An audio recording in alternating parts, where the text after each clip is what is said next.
Real quick, I'm going to do a video kind of summarizing how I perceive arm action mechanics in the way it relates to the obvious, which is everyone is different. Not one pitcher is going to throw identical to another pitcher, especially when it comes to arm action, because I would say that that's probably the most popular piece, like the most popular component to pitching mechanics from everyone's viewpoint, is like what the person does with the arm to deliver.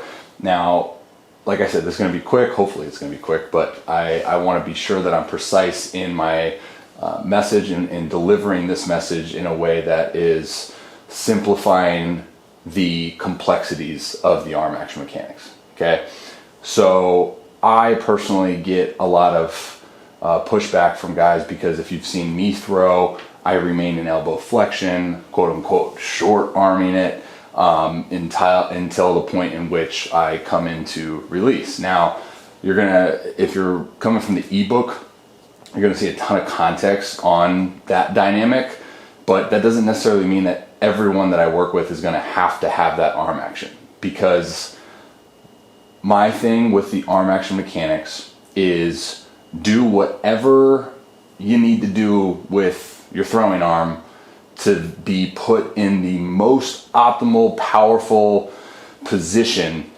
at the right time. And I know we talk about like timing and positioning all the time, but if you really think about it, right, is the arm action is going to influence the trunk rotation. And again, coming from the ebook, we're gonna dive more into trunk rotation mechanics, but arm action, the timing of the hand raise is going to influence when the trunk's going to initiate rotation. So this is where I kind of dive into like what I would call the velocity enhancing move, which is look at any big leaguer, any guy that throws, high power output, the timing in which the hand flips up above the elbow and the elbow digs down kind of into that scap is going to be in relation to, I don't know if you can see my front foot, probably not, but in relation to the front foot anchoring down.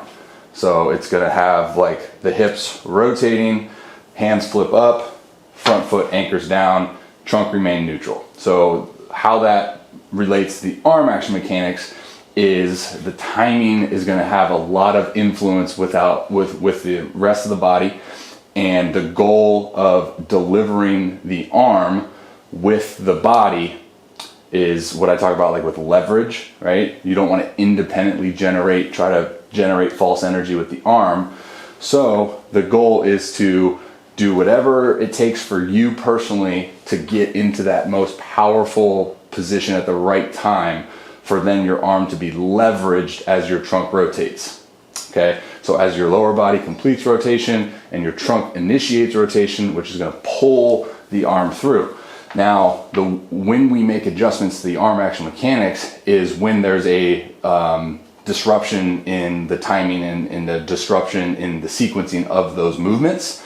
So if you're early, trunk's going to rotate early. That's when you get into landing and you're already kind of rotated. So then all that happens is you kind of just push into release.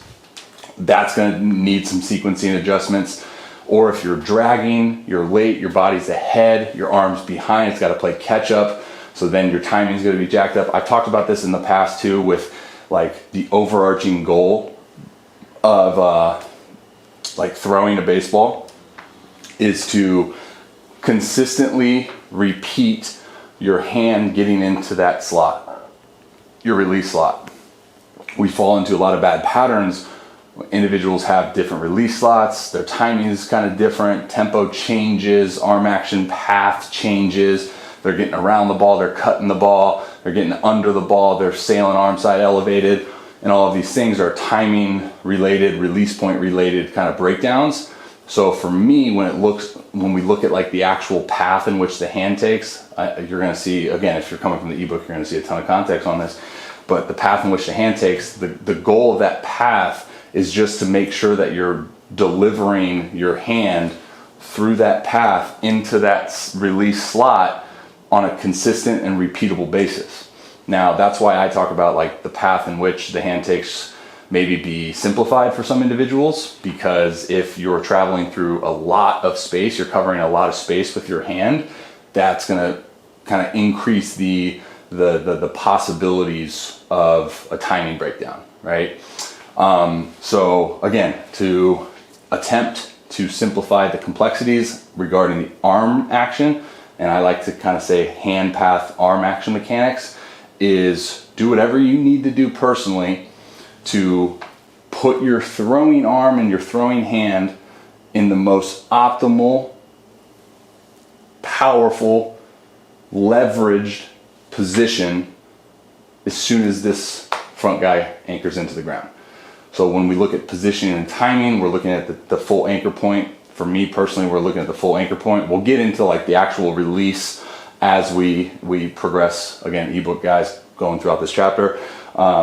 But in terms of the positioning and the timing, front foot anchoring to the ground, this is how we would more than likely want the arm action and the hand path to look when we anchor down. Is we want to stay and remain in retraction.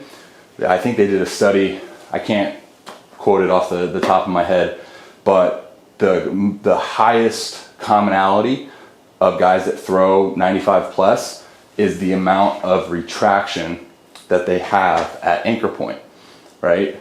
So horizontal shoulder abduction at anchor point, increasing stretch, launching, I call it like scap launch. So with that being said, obviously that's a goal. So we want to influence those patterns.